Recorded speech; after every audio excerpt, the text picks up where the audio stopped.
Welcome to The Explainer. Today, we are going to tackle one of the biggest, most frustrating things for English learners. It's that moment, when all the hours you've spent studying grammar and vocabulary just seem to go right out the window in a real conversation.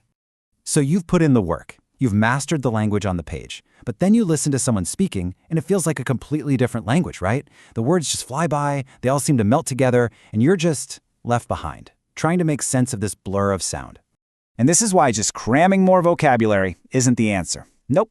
The real secret is getting a handle on the hidden systems that make spoken English work. The rhythm, the melody, all the unspoken rules. It's about learning the music. So, here's how we're going to break this down. We'll start with the sounds themselves, then move into hidden meanings and cultural stuff, and then we'll wrap up with a solid, concrete plan to help you train your ear. First up, let's talk about the sound itself. For a lot of learners, this is where everything starts to fall apart. You can know a word perfectly on paper, but when someone actually says it, you might not even recognize it. So why is that? Well, for starters, English is a global language, which means it comes in this incredible kaleidoscope of accents. You might learn to say car with a really hard R sound, but in a lot of the UK, that R just disappears. It becomes ka.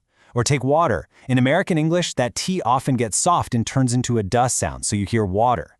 Your brain is listening for one thing, but it's hearing something totally different.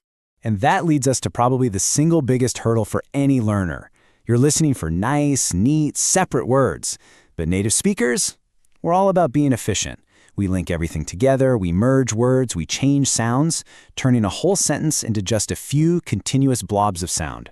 And check this out. This shows you exactly how it works. These four things are basically the engine of connected speech. Unimportant little words get reduced, so going to becomes gonna. Sounds at the end of one word link to the beginning of the next, so an apple sounds like an apple.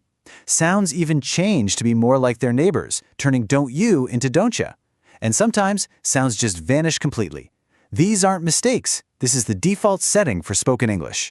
So why does all this happen? Well, it's because English is what we call a stress-timed language. What that means is the rhythm is all about keeping the time between the important, stressed words pretty much equal. And to keep that beat going, all the little grammar words in between, like to, the, a, they have to be squeezed and rushed through. The language is literally designed for those words to just fade into the background. And as if that wasn't enough, on top of all that, you have the music, the intonation. The very same words can mean completely opposite things. If my voice falls at the end of this sentence, I think we should hire John, it's just a simple statement. But if my voice goes up on John, I think we should hire John, suddenly I'm expressing doubt, or maybe I'm even shocked. The words are the same, but the meaning is totally different. You've got to listen for the music. Okay, so let's say you can finally hear the words. Awesome. But now you hit the next big challenge.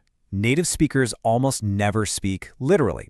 We're now heading into what I call the figurative minefield, where your dictionary just might not be enough. Even if you have a massive vocabulary, a conversation packed with these three things is going to be tough. Slang changes all the time. Idioms are phrases where the literal meaning is totally useless, and phrasal verbs, well, they're a whole other puzzle. Phrasal verbs are a huge barrier. You take a simple verb, like put, you add one tiny little word, and suddenly the meaning completely changes. Put up with means to tolerate. Put off means to postpone. And put someone up means to give them a place to stay. If you can't grab the right meaning from the context, the whole sentence can just fall apart. All right, let's get to the deepest layer, the part of the conversation that's completely unspoken. A huge amount of communication happens without any words at all. You have to learn to read the cultural signals that are shaping the whole conversation. And here is the golden rule. When the words and the body language don't match up, you trust the body language. Every single time. If someone says, "I'd be happy to help," but they're sighing and looking away from you, trust me, they are not happy to help. This is proof that listening isn't a passive sport. It's active. Backchanneling is like the oil in the engine of a conversation. All those little signals, a nod, an aha, a right, they tell the speaker, "Hey, I'm with you, keep going." If you don't provide them, the speaker might think you're lost or bored, and the whole conversation can just stop. Oh, this is a classic. You'll hear this one a lot, especially in a professional setting. Native speakers often imply things instead of saying them directly, usually to be polite or to avoid a fight. This phrase, it sounds positive, but what does it really mean? This is what we call implicature. It's the hidden meaning. Your friend asks you to a party, and you say, I have a lot of work to do. You haven't actually said no, but you forced your friend to connect the dots. Your work means you can't go. Understanding this stuff means you have to get the cultural context, the sort of unwritten rules about polite, indirect refusals. Okay, we have officially mapped out the whole challenge. The sounds, the secret meanings, the cultural dance. So, what do you actually do about it? Let's build a real, practical plan to retrain your ear and finally crack this code. The single biggest thing holding people back is trying to translate word for word in their head while someone is talking. It creates this huge mental traffic jam. You're working so hard on translating one sentence that you completely miss the next one. You have to train your brain to just operate in English. And here are 3 really powerful techniques you can start doing today. Layered listening helps you connect the sounds you hear to the actual words. Shadowing builds muscle memory for the rhythm and music of the language, and transcribing forces you to notice all those connected speech patterns we talked about, helping you see how one little sound blob could actually be 4 different words. Look, you're going to miss things. It's going to happen. The key is knowing how to ask for help the right way. Don't just say, "What?" Wait for a natural pause in the conversation.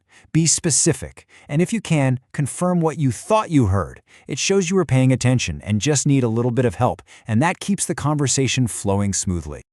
So after all this, what's the big secret? The one magic trick? Well, there isn't one. The real key is understanding that this is a holistic challenge. True, real comprehension only happens when you tackle all of these layers: the sound, the meaning, the culture, all at the same time. And finally, maybe the most important thing is this: you have to be okay with being confused. Every single time you misunderstand an idiom or have to ask someone to repeat themselves, that's not a failure, it's a data point. It is a fantastic learning opportunity that helps you decode another little piece of this amazing, complex system of communication. And that leaves us with a pretty big question to think about, right? If understanding a language really means understanding all this deep cultural stuff, then when you finally master it, you haven't just learned grammar. You've learned a whole new way to see the world and interpret what people mean. So how might that new cultural lens change your own way of thinking?